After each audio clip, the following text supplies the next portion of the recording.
a positive environment for job seekers learn best practices for the job search. We meet on the second and fourth Tuesday of each month at 9 a.m. here at Fayette County Extension, and we're also meeting in a hybrid format now to stream online.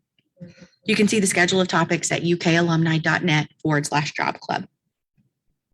Here you can see our job club team and our job club family. It takes a crew to make a program like this.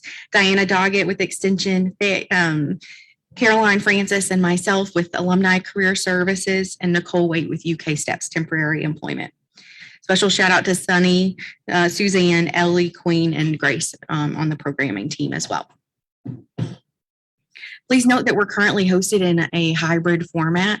We're live in the Fayette County Cooperative Extension. We're streaming live on Zoom webinar and also Facebook for the Extension office. If you're new to the group, please note that we have plentiful resources for you. Online, you'll see our free Job Club resource packet that includes job search FAQs that we've merged out over time, questions from our group, informational interview tips, a directory of local staffing agencies, and articles of interest for our job seekers. So you can find that resource at ukalumni.net/job club. We also recently launched our LinkedIn sharing community. Sometimes we get employer job leads that are going to expire before the next meeting, and we try to post all of those job leadings in that group, and it's pretty active. So please do join. We'll share that into the chat as well. Employers and recruiters are always welcome in our job club. We'll give you a 1-minute spotlight to share any active job leads in the program. And watch your email later for job leads that have been shared with our group. That usually goes out after lunch. If you have job leads to send us in the meantime, feel free to share those at ukalumnicareer@uky.edu. Keep in mind, some of our attendees are conducting a confidential job search. That's why we're in webinar mode today. Your name is only displayed if you participate in the chat box. You're not on camera and your audio is not accessible in webinar mode. Let's be respectful of the privacy of others as they conduct that confidential job search. In our reminders, you'll see some great career-related or job-related articles. We try to keep those in there, so watch for those emails. And a common question we get about recordings. We are recording and live streaming today, and those recordings are available at ukalumni.net/job club. Welcome to any first timers in the group. We're always welcome to see new folks rotate in through the group. You'll receive an email later today that'll provide a survey, and we'll get you into our feedback system for future reminders. Success stories. One success story did come in since last we talked, and it's a name you'll recognize from the chat box. The last few meetings, Joey Bates landed a great job, business analyst at Horizon Performance. He's been in the group for a couple months now and was so excited to share those success stories with our team. This is one of the best things for what we do is hearing the success. I asked Joey what advice he had for job seekers in the group, and he wanted me to pass a few notes of advice to you. So after months of searching for the perfect job, I decided to start cold messaging hiring managers on LinkedIn to show interest in their company. So he started reaching out to employers and contacts that he didn't know. You'd be surprised how many responses you get if you are inspired to influence change, if you are as inspired to influence change as they are. So his advice is do not quit, make improvements to your resume, be prepared to negotiate, and don't be afraid to network with people that you don't know. So great feedback from Joey. Feel free to pop into the chat any recent successes that you've had. That doesn't mean that you have to have landed a job. It could be that you did networking coffee, that you've updated your resume, or that you might have an interview coming up. We'll watch the chat for those. At this time, we're going to go ahead and get started with our wonderful panel. You'll see we have some great panelists. I'll invite Caroline up here to moderate.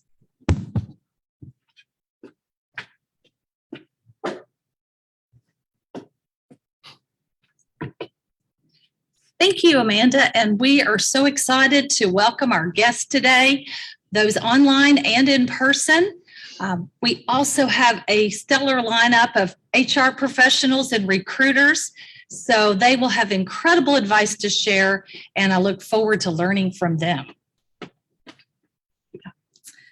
All right, to begin our panel, I'll have each of the panelists briefly introduce themselves and tell about their company and the types of positions they typically recruit for.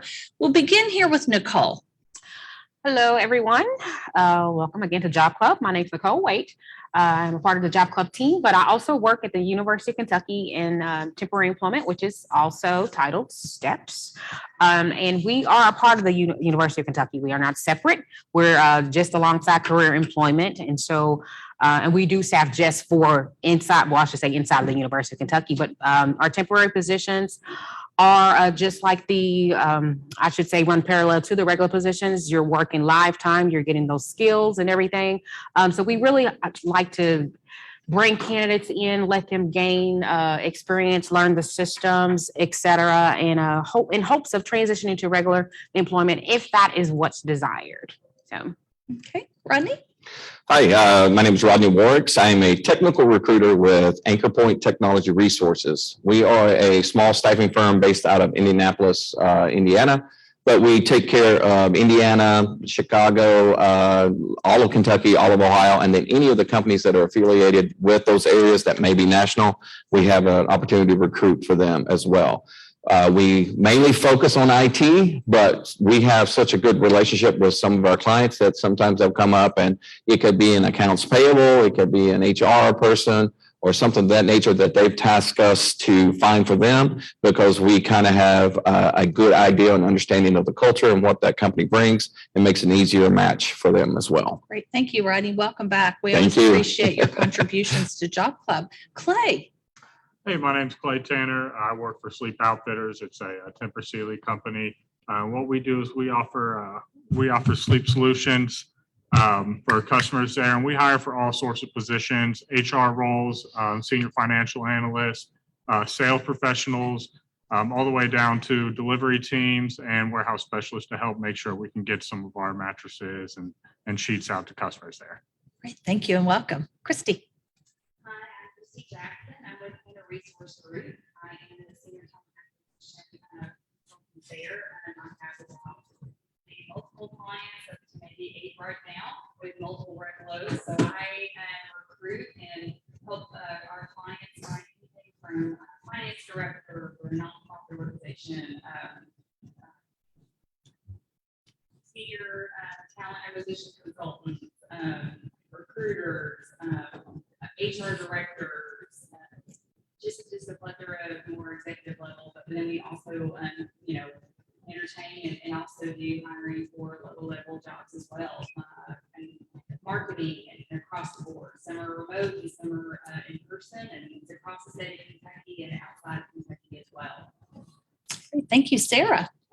Good morning. My name is Sarah Talbot, and I'm the manager of strategic talent acquisition at KCTCS. We have 16 colleges located across the state of Kentucky, all the way from Ashland to Paducah. And the jobs we're hiring, it changes by month. Right now, some jobs I can think of, we're hiring IT, financial, academic advisors. We're always looking for instructors and adjunct instructors, especially when the semester starts. So those are always jobs that we're looking for. We also have administrative roles. So at a college, it can go all the way from the instructor, administrative, financial, just a plethora of jobs and opportunity at our 16 colleges across the state. Wow, what a diverse panel with jobs in so many different industries. So we appreciate the expertise that you're going to share with us today. This is straight from the other side of the table, the hiring side, the information you're going to get today. So have your pens ready and notepads or an open document to take notes on your computer. Panelists, feel free to jump into any question you like. Don't feel like you have to answer every question, but jump in wherever you would like to contribute. First of all, how has COVID changed recruiting efforts for your company? And is your company witnessing the great resignation movement that we might hear about? So how has COVID changed recruiting efforts for your company? And is your company witnessing the great resignation movement we've heard about? Who'd like to take that first? Great.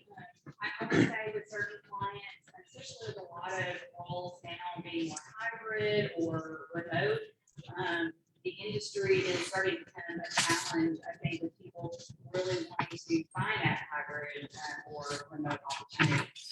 gotten comfortable, they built their own offices, and they are looking for that position that, offers that. So definitely it's been a challenge with some clients who are adamant about maybe having certain jobs, that are on site. And so it's important to kind of talk through and see if they would have the opportunity for a little wiggle room as far as maybe a hybrid and offering that to really select the candidate. Because there are so many opportunities now that are more hybrid or completely remote that it's definitely challenging for those companies and organizations that want that on-site person. Great. Who else would like to add to that? I can add to that as well. So, a lot of positions that we can have, sometimes roles that don't offer that flexibility working from home.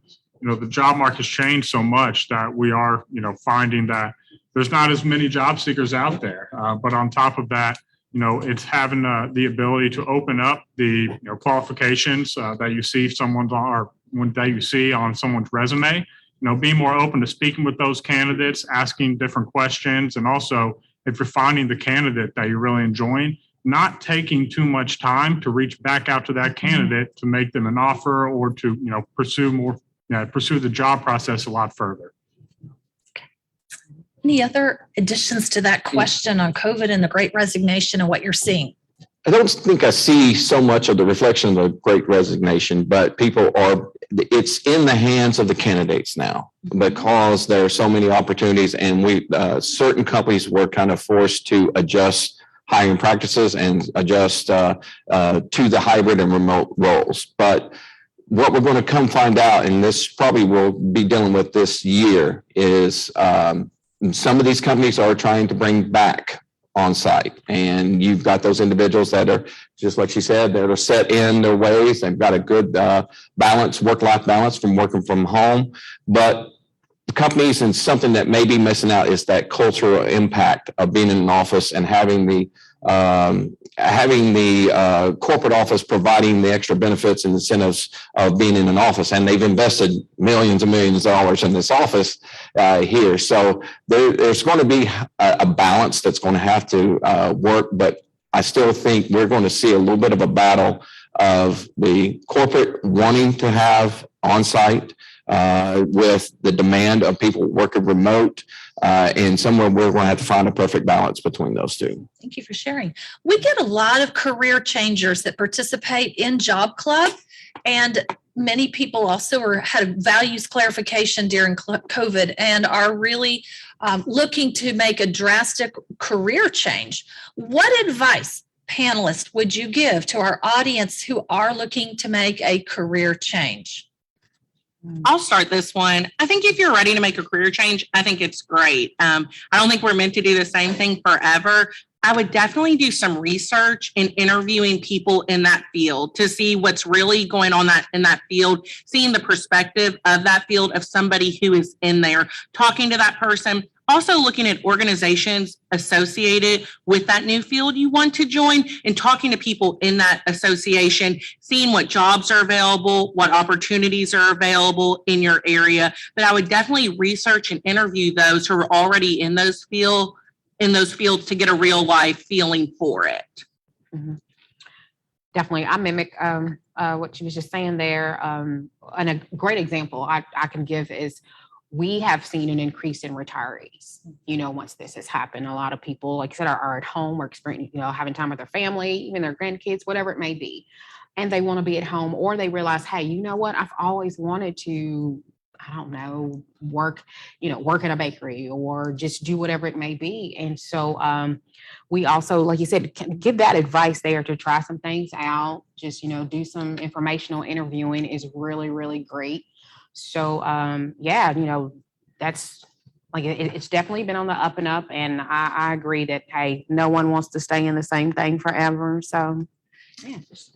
I would add too, that you would need to look at the positions and look at where the salary requirements are and the demands and the requirements are to meet, and go in realistically, understanding that if you don't possess those, but that's something you want, You may not be able to transfer in at a salary base or a level where you were previously in your other role. So you may have to, take a second job or talk about the family of like, if I'm going to do this, I may need to take a step back to take a step forward and look at that. Because if you go into it realistically and thinking, well, I was a manager of this, I should be able to make the same money being and doing this there. If you don't have that skill set, hiring managers, things like that, are not willing to fork over the dollars to match those demands. Great point. Good advice. As a career counselor, I would also add it's really important to focus on transferable skills, networking, and getting short-term certificates or credentials.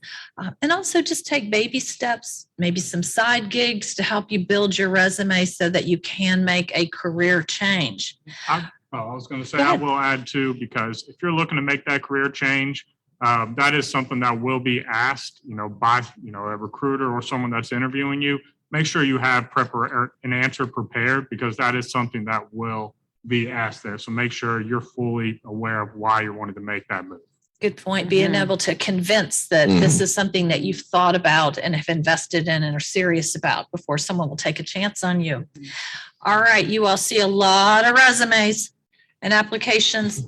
Let's hear your advice for our audience on resumes. Still the number one job search tool, but let's hear it. I'm gonna mimic exactly what you just said, Carolyn, and that is skills, those transferable skills. Listen, those, I mean, when we're in there sourcing and recruiting right now, because like I said, applications are, they're slightly increasing, but for a while there, it was low. And so we are really honing in on those because, of course you have some people who may be searching or applying for one thing and they have these skills that can transfer into another area that we're also recruiting for. So listen those, like up top. So we're just like, those really catch the eye. So definitely the skills. I think it's important too to keep it simple. Yes, but even, senior level executive, you have a lot you want to put on your resume. There's projects you've worked on, but if I have to read through 4 pages, 5 pages of qualifications, it's like reading job description for each role that you have. And that gets really, it doesn't do you justice. The key, maybe try to keep it between 5 to 6 really key elements per job. What was that project? How did it turn out? You can elaborate that at the phone screen at the interview. This is the bait. You want to bait, that phone call. You want to bait that reach out. So yeah, keep it to, your experience, your skills, your education. Those are the things like, okay, we know we're looking for someone with a bachelor's or a master's, and it has to be in this certain field. So having those key points is that bait of just, okay, yes, I need to reach out and talk to this person. I need to know more. So what that entices us, I think, to outreach and give you a call. And just to add on to that, that resume is really, the first part of what can get you to talk to an employer. It's nothing that needs to convince them on paper why you should get the job. It's just, there to make sure that you can at least get the first conversation with them so you can sell yourself in the conversation, a phone interview or a legitimate interview, just to add on to what you're saying. I think also too is selling yourself. If you've worked on projects, if you've brought in so much money, put your stats in there, put the data that relates to that. If you can see concrete figures, while skills and transferable things are great, those concrete figures really help paint a picture of you and help us see what you did for your prior organization. We have an in-person question from our audience that we'll take. We will use the chat box and answer questions at the end for those in our virtual audience. But our in-person question. Thank you. I am, and I hate to say it, but I'm an older prospective employee. We call that seasoned. I'm sorry? Seasoned. We're seasoned. And something that has arisen with me is whether or not I should list all of my previous job experiences, or do I list the most recent couple of them?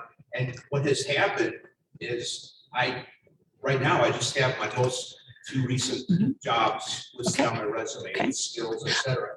But questions have come up, and I find myself explaining, well, I do have that skill. Prior to this job, I did do that. And then I'm wondering if that's putting doubt in the Okay. hiring person. I'll repeat the question for our virtual audience in case you were not able to hear it. The question is, for more seasoned workers, how much should we include on our resume? And I'll let the panelists share a little more about that. Excellent question. I've had that recently, and seen some great resumes of people that have, great experience, and they've got a couple of jobs, about 10 years of that. And then what they did at the bottom, they literally just wrote the Dates and year. time. Yeah. Just, and didn't put any kind of experience or skills underneath like every single one. So maybe your past, most recent 10 years of your career, and then just a quick, just single line, like, okay, you worked for X company, this was your title, this was the years. And that way it shows that, they're likely just within that field, they're going to know, okay, well, he was either this or he did this, and, and you can go back as far as you want in your career. So I think that helps, as well. And I would also say, just keeping up with current industry trends, and when you can use examples of that in interviews, on a phone interview and in person, examples, I know it's for, all interviews, anyone who's interviewing, but, as long as you can use those current examples, that'll really help, eliminate doubt in a lot of interviewers' mind if you think there is doubt in some of them. And I would just like to add also, every resume you should send out should be updated and pinpointed to that job that you're applying for. So if there is a job that you didn't mention before and you just lined out in the year, but if you have a skill set that the job descriptions read, you need to do that. Because another thing we find, and you're talking about what gets a resume looked at, is pinpoint what I'm looking for. If I get a resume that has been duplicated and for other jobs, and sometimes the verbiage is not changed, like they copy and paste and they just quickly send it out. It's one they've had in their file. They never checked it and go through. Some of what they have is not pertinent to my job description. So I'm sorry, I have to pass on that. But I would always recommend for any job that you're going to apply to, take 15, 20 minutes, whatever it is, to pinpoint that resume, cross-reference it to the job description, and see if you can hit some of those reflections to get you looked at. On the resume, we encourage clients to have at the top a recent professional experience, and in cases like that, another section called other relevant professional experience, where it doesn't have to be in chronological order, but you pull maybe a few of your positions that would get the attention of the hiring committee for the job of the hour. And then always include more detail on your LinkedIn. You can even put on your resume, see LinkedIn profile for more detailed job responsibilities and accomplishments. Awesome feedback. Great questions. Before COVID, the initial screening interview was typically over the phone, and then finalists were brought in for an in-person interview.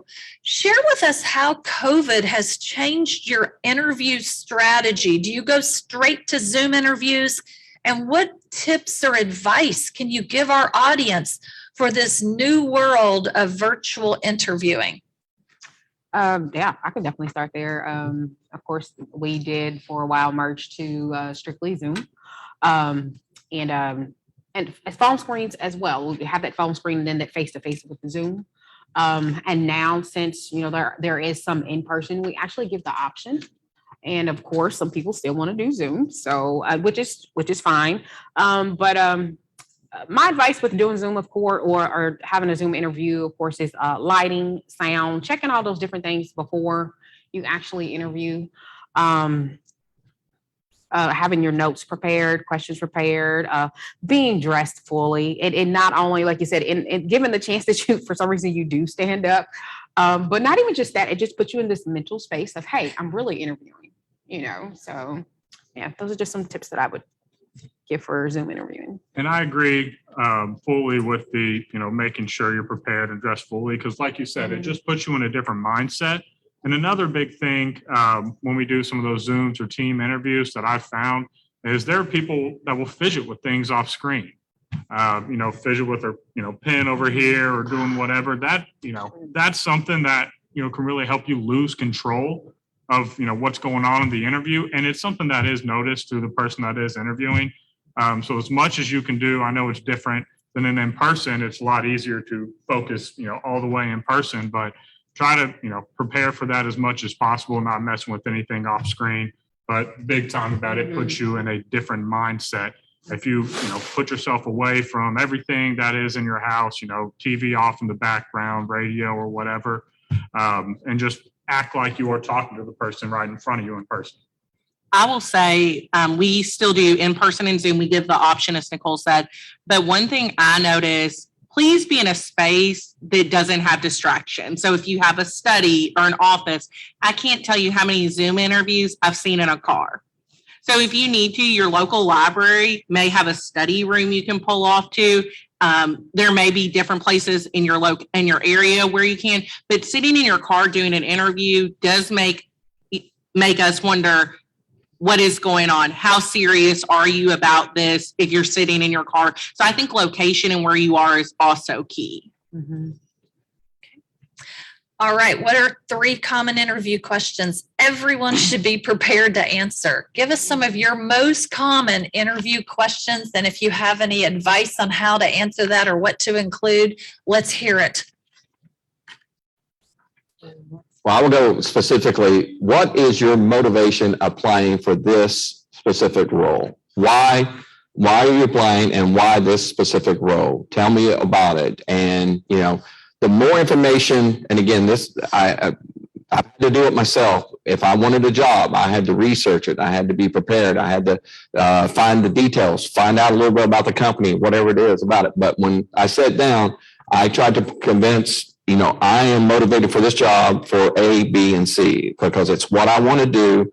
It is the company that I want to do it with, and it provides this, something of that nature. So I'm telling you, that's the biggest thing to get you started on the right foot, is showing that why you're motivated, not just to get the job, but specifically this job that we're interviewing for at this moment. I think another big one is always, why did you leave your last position? Almost every interview will end up asking something like that. And just be prepared for that question. Understand that one's always going to come, even if it's a question you feel uncomfortable with or don't know if it's, if it's going to be looked highly upon of why you left your last position. Just be prepared for that. Don't spin it off as you're trashing old company, because that really puts a poor taste in an interviewer's mouth, And if it was something that was even performance related, always spin it off about how, you learned something in that role and you're going to take it and, what you learned into your next role. So don't trash a company when that question is asked, and always spin it off into a positive, how you can take what you learned and take it into your next role. I think it's important to just being aware of, the job description, what they're anticipating, and then what projects have I done in the past that might interest them, that I can showcase and share my experience. So then they already have that buy-in, oh, well, they got relatable experience. They've done a project. We haven't done that before. Have that follow up of, well, how did that project go and what was the outcome, or what were the pitfalls and how did you pivot? So being prepared in that aspect to kind of showcase your work, that's definitely important. I think some other ones that we ask, why are you the best candidate for the position? I think that one always comes up. And I think the best way to answer that is to go back to the job description, the job posting, and list how you relate to what is in that job description and that job posting. Another one, the first panelist talked about it, about a lot of times we say, tell us about this organization. What do you know about the organization? You'd be surprised how many people don't research where they've applied before they apply. So just knowing basic stats and statistics about the organization you applied for can really perk the people, the interviews, interest, that you've taken the time to learn, and that you've taken the time to learn, why do you want to be here? What interests you about the organization? And another one we always ask too, because there's three. So we always ask a question about multitasking and organization. We always want to see, can you multitask? You know, all of us are multitasking throughout the day. Now, if you're good at it or not, may it be a different story. But how do you go about organizing and multitasking throughout your day? So those are some three key ones that I usually see within our organization. Definitely want to kind of piggyback that, prioritizing, being able to answer that, like you said, how that's handled. Also, distractions and interruptions is a common question that we'll ask about how that's handled. And also just giving those, like even when answering those questions, being sure and mindful of giving us results and not just telling us about a situation, but give us the results. Tell us what happened. Tell us how you resolved it. So I'm hearing we're that prepared. star. We're all going up there, star. Tell our audience what you mean by that. Somebody take that. So everything you have, and if you describe, and sometimes I would write it over on a note of a task or something that I was going to reflect on specifically the job.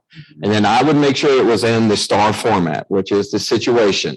Give the situation, give the details of what you were tasked or what you had. And then the task that on that situation that was handed to you, the action, and the result. Now, here's the key. I'm in IT technology.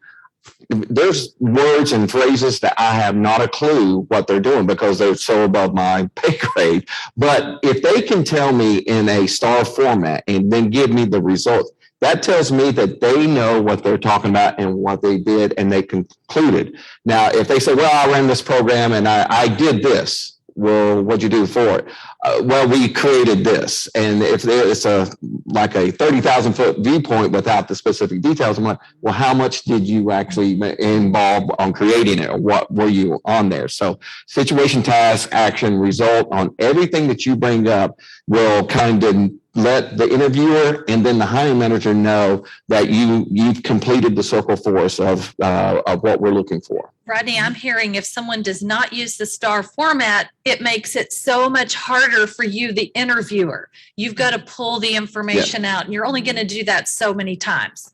So help the interviewer out. Also, when you don't use that format, you're not answering the question. Absolutely. So when you don't answer the question and you have to be prompted multiple times to answer the question, then the interviewers wonder, do you follow direction? Do you listen? So I think maybe one time you're prompted, but if you're prompted every time to do STAR, we're wondering, are you even listening to what I'm saying? Mm-hmm. Great advice. Huge takeaway from today's panel.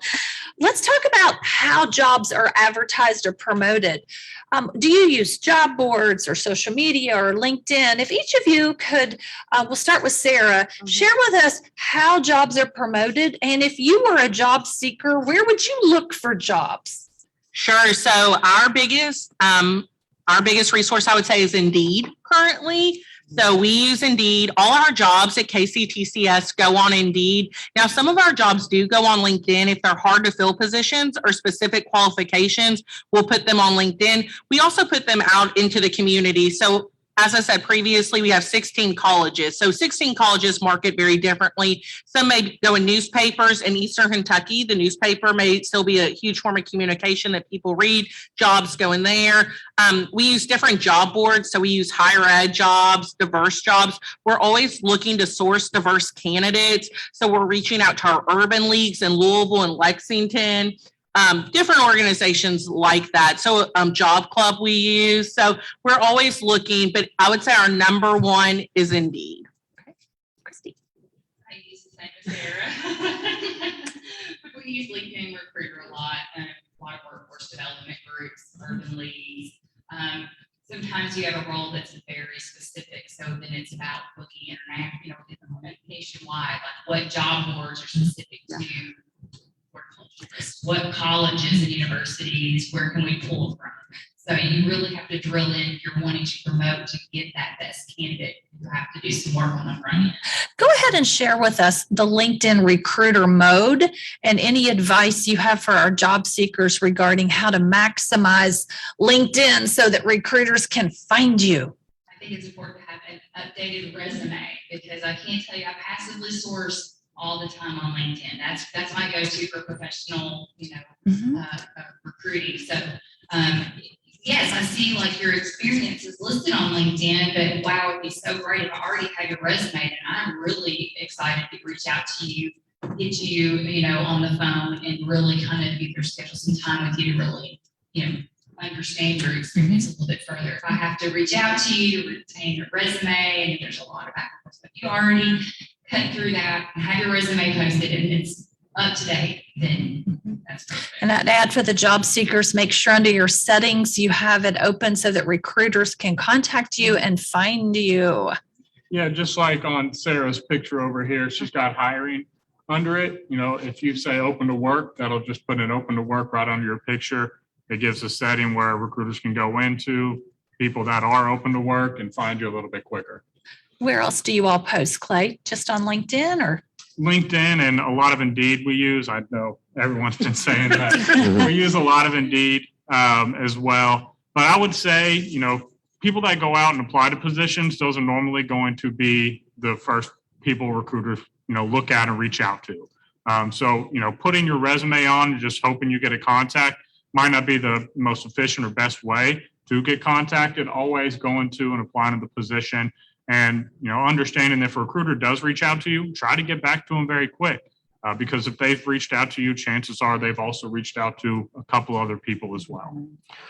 And I can tell you for the IT world, there are a lot of user groups that are involved on LinkedIn that have their specific focus. And it's always good to reach out to them, send the information that they may send to the group. But again, LinkedIn Recruiter and Indeed, and the best thing to do is cross-reference those. If you find them on Indeed, the first thing you're going to do is go to LinkedIn. And the biggest mistake I can see is information on the job on Indeed is different from what's on LinkedIn. LinkedIn is different from this. If you've got two resumes out there on the network and they're not matching up on dates, skills, job, whatever it may be, that's questioning of what are you doing? And again, you've got to sell yourself. You've always got to sell yourself out there. And the best time to sell yourself, and be honest with you, is when you really don't need a job, because that's when you can freely evaluate all options out there. So keep that in mind too. If a recruiter, corporate, or somebody contacts you on that, I'm not looking at this time. Okay, maybe not looking, but here's a connection. Could we maybe in the future or something that may that we could help out, or somebody come across your path.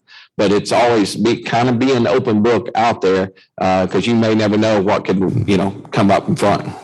So you had alluded to the passive recruiting or the passive job search. So I appreciate, Rodney, you reiterating that as well. All of us really are always looking for a job.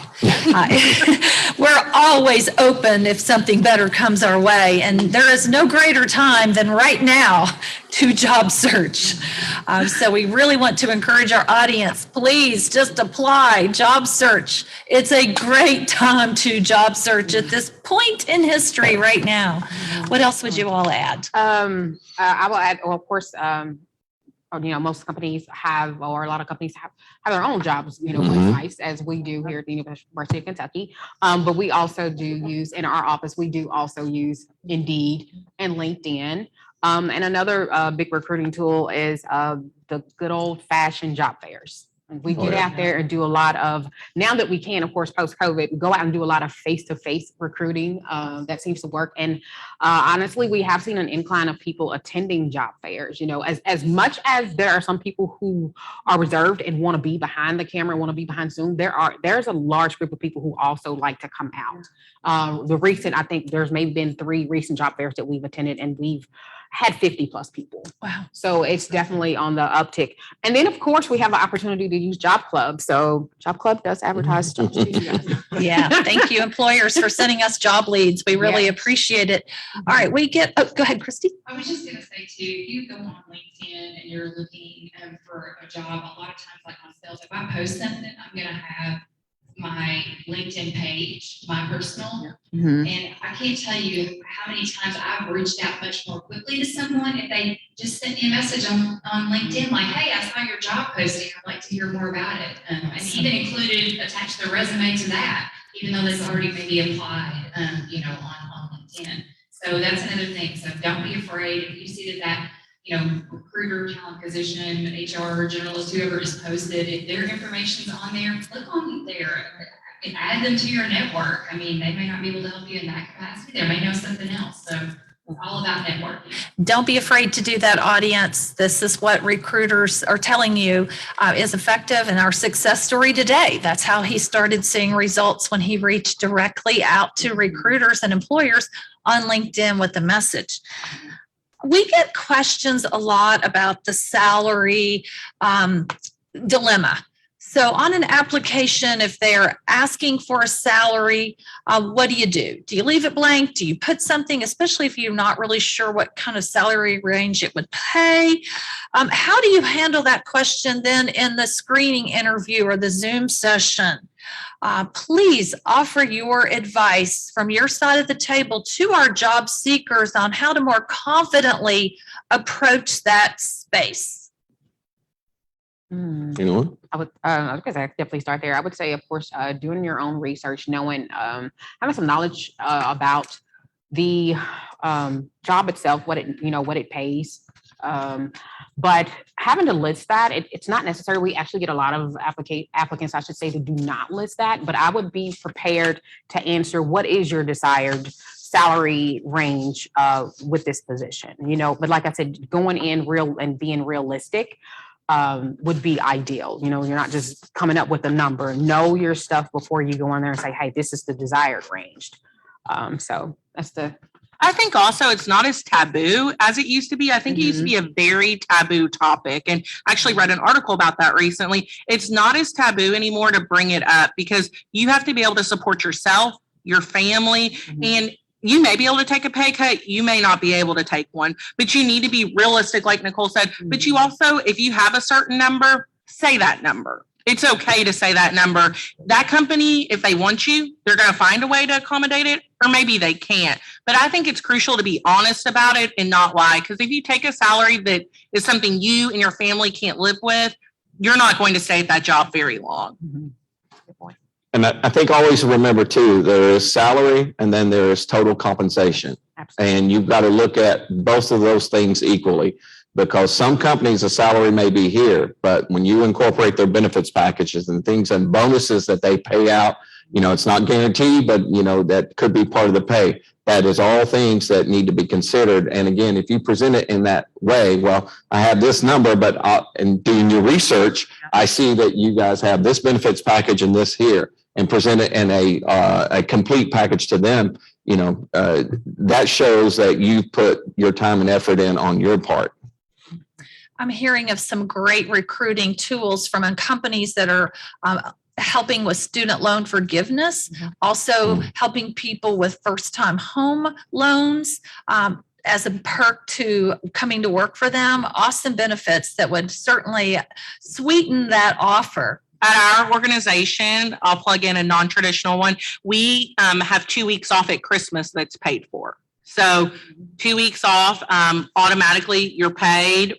Even if you start in October, November, you're still going to get that time off and be paid for as long as you're a full-time employee. And for a lot of parents, for a lot of people, that's a great perk to have at Christmas. A couple more questions while I'm finishing with my questions. Audience, please send us questions in the chat box that you may have for our panelists, and we'll get to those shortly. What advice do you have for people career management wise? What should people be doing all along in their careers so that they're more marketable? What advice would you like to share? Oh, I would say continuing education, something that you highlighted in the beginning. Also, getting those certificates, taking advantage of training and development. Of course, we have a large training and development team here at the University of Kentucky. There are many classes, tuition reimbursement. I know, she mentioned, or you mentioned, sorry, about many of the companies are, have that available. So taking advantage of all of those things and constantly learning and evolving. That's really, really, it's not only, it's not only makes that resume look good, but it's also a confidence builder. It keeps you up to date with everything that's going on. So yeah, I think that's a really good one, is to continue learning. I would also say constantly networking. not burning any bridges, even if it's a company you left, or even if it's someone you work with, at the same company or people that you're in constant contact with at different companies. Never burn any bridges, constantly network. You never know, even if it's not going to pay off 2 years, 3 years down the road, you never know, 10 years, 5, 10, you never know what it could lead to. So constantly networking, not burning bridges, and staying in contact. And networking events and conferences in person are starting to resume. And so, yes, huge way to build your network or just revitalize your network that's been sleeping for a couple of years. Just tagging on with what Nicole and Clay said, I think it's always important to keep those long-term goals in front of you. If you're starting out at the ground level and you know that eventually you want to be CEO, well, what is that path? What do I need to obtain? So the certifications, the education, continuing your network, building, just having that outreach. Because again, it's okay. Mr. Smith has all the qualifications. He's doing exactly what I want to do in the next 10 years. Well, study that, understand what those roles are made up of, and how can you, really engage yourself in your current role to take you to that next step. So I think keeping those ideas and goals in front of you. So I think that's huge. I think career management too means you. What are you doing for your career? It's not what your employer's doing for you, but what are you doing to get to those next steps? And so I think the best thing, echoing everyone, invest in yourself.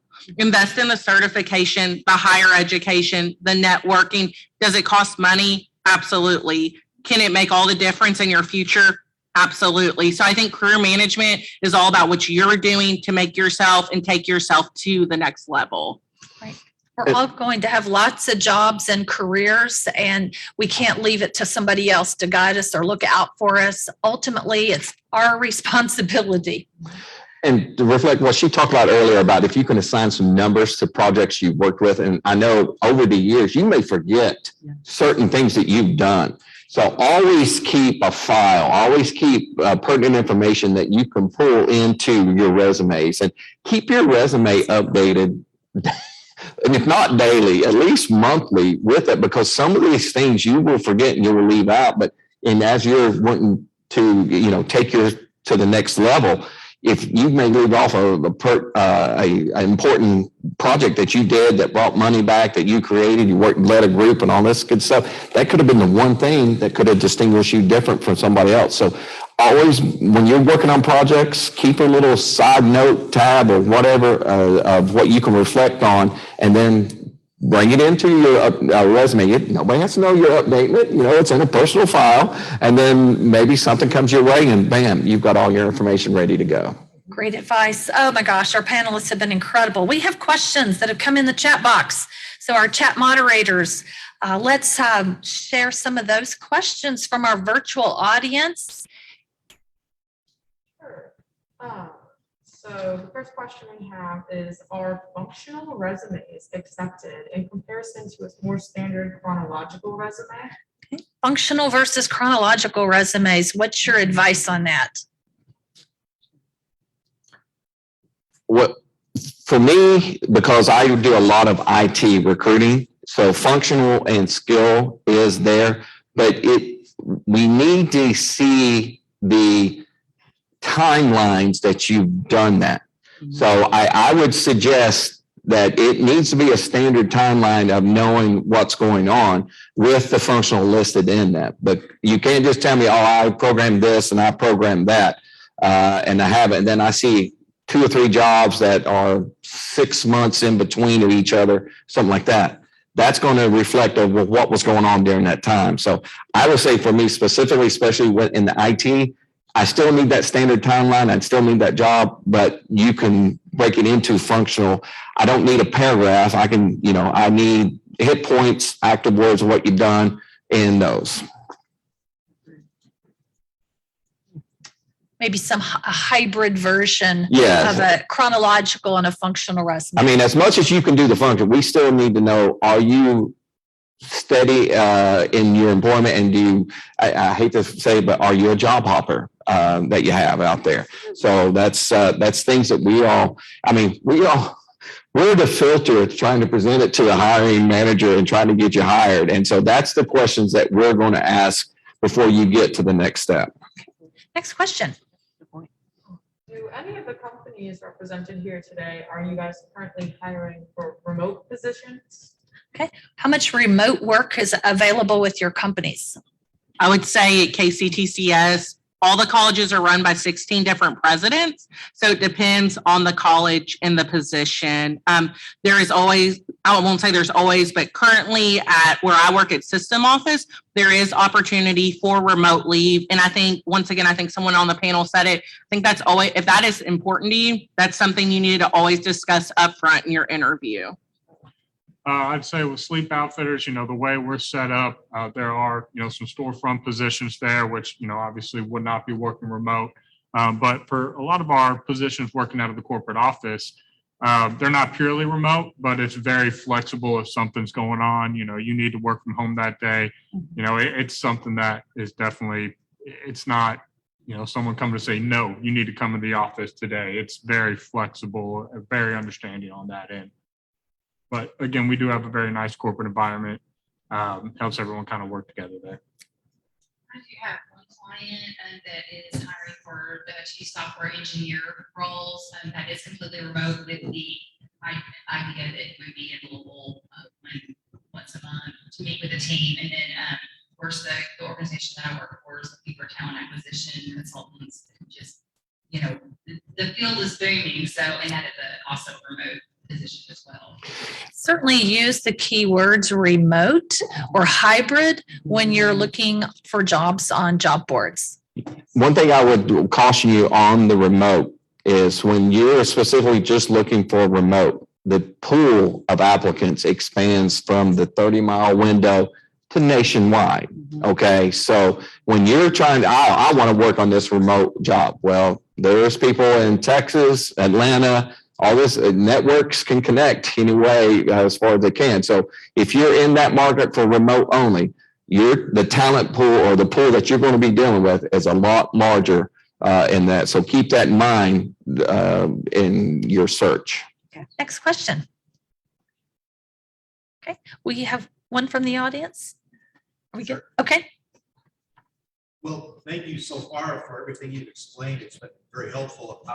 I'm guilty of using a one-size-fits-all resume, and you've opened my